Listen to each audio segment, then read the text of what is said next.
spéciale femme de valeur. Je suis Madame Aimée Chantal Oko, mère de 2 merveilleuses filles et je suis membre du Ciel. Et je suis au Ciel, ça fait pratiquement près d'une vingtaine d'années. Et à l'église Ciel, je suis responsable de l'Ecodim. Donc, je travaille dans l'encadrement des enfants. Et en dehors de ça, je suis responsable aussi de l'interprétariat. Donc, nous interprétons les messages en anglais, en lingala, en français, en kituba. Alors, côté social, je suis professeur d'anglais dans l'un des plus grands lycées de notre nation, notre lycée Savonneau de Brazza, où je fais des cours d'anglais. Et à Savonneau de Brazza, je suis responsable du département des langues. Je gère toutes les langues, parmi lesquelles l'anglais, le russe, l'espagnol et à l'arabe, nous avons aussi le portugais. On a aussi l'italien. Je suis aussi responsable du niveau terminal. Ça veut dire que tout ce qui est niveau terminal, hein, en ce qui concerne les langues, c'est moi qui suis la responsable. Que représentent ces postes pour vous? Ici, j'aimerais relever le fait que être responsable de l'Ecodim, de l'encadrement des enfants, c'est une responsabilité noble que le Seigneur m'a confiée. Éduquer un enfant, c'est comme éduquer l'avenir de notre nation. C'est comme préparer l'avenir d'une nation. Et c'est des enfants que nous éduquons dans la parole de Dieu.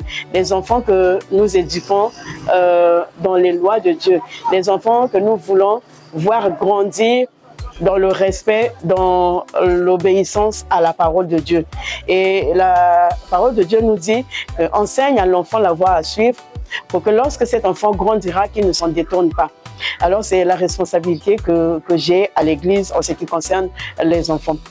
Et en ce qui concerne l'interprétariat, c'est vrai, nous interprétons les messages dans des différentes langues. C'est aussi une responsabilité privilégiée que Dieu nous donne, parce qu'il a dit, il n'a de bouche que nos bouches, il n'a de pieds que nos pieds, et nous sommes comme la bouche de Dieu. Et nous traduisons les messages en différentes langues pour permettre que les gens qui ne comprennent par exemple pas le français puissent percevoir ces messages en anglais, qu'ils puissent comprendre en français par exemple, qu'ils puissent comprendre en lingala, je voulais dire en lingala, en kituba, en chinois, ainsi de suite. Donc je crois que c'est une grande responsabilité. Côté professionnel, déjà quand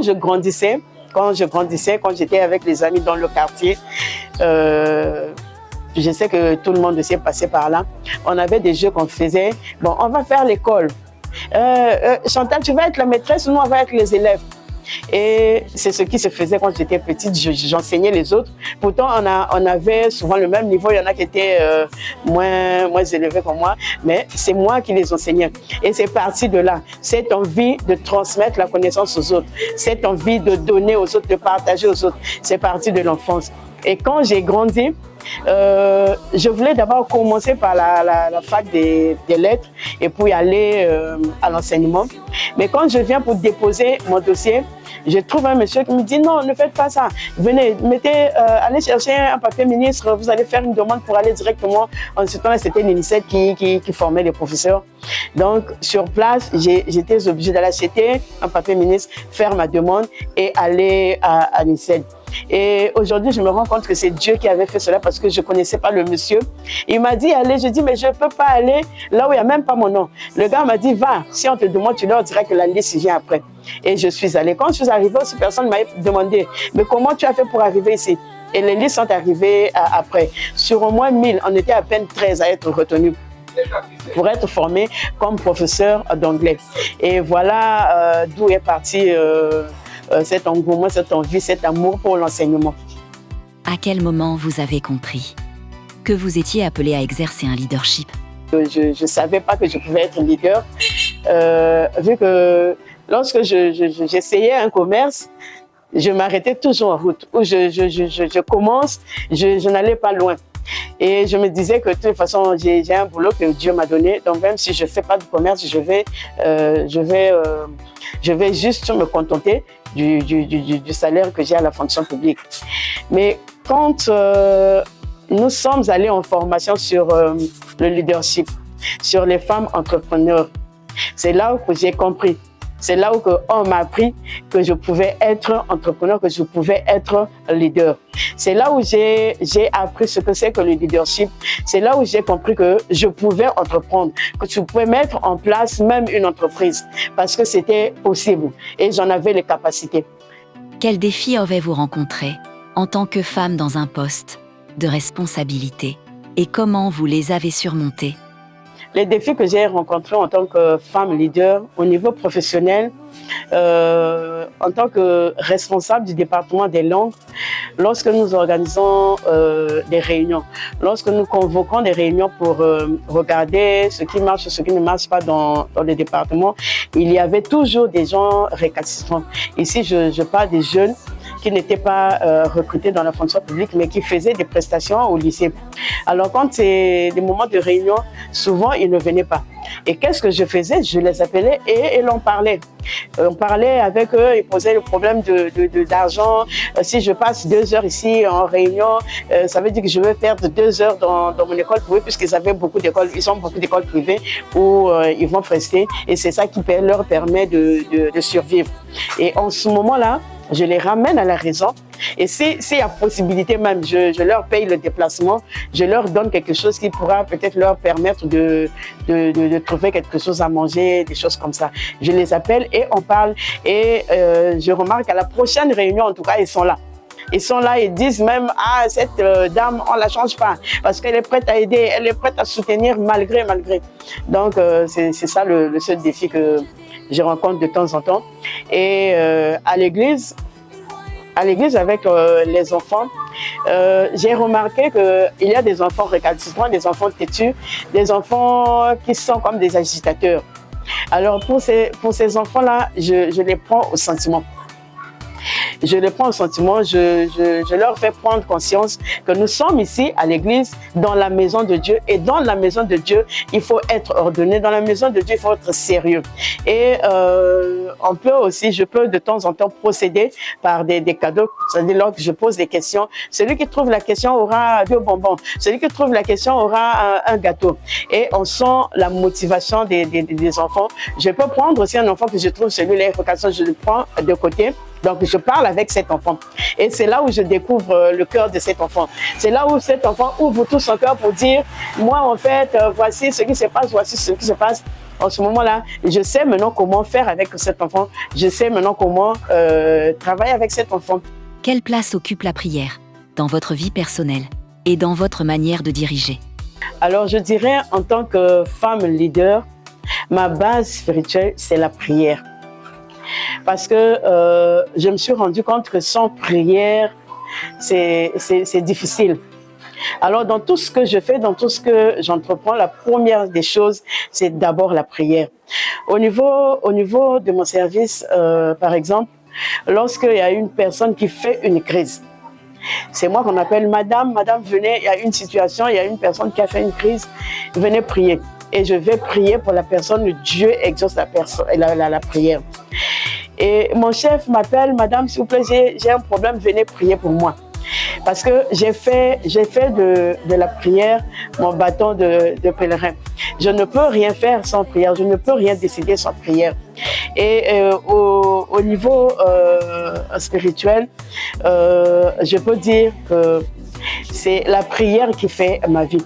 Avec la prière, j'ai plus à gagner. Avec la prière, je suis dans la victoire.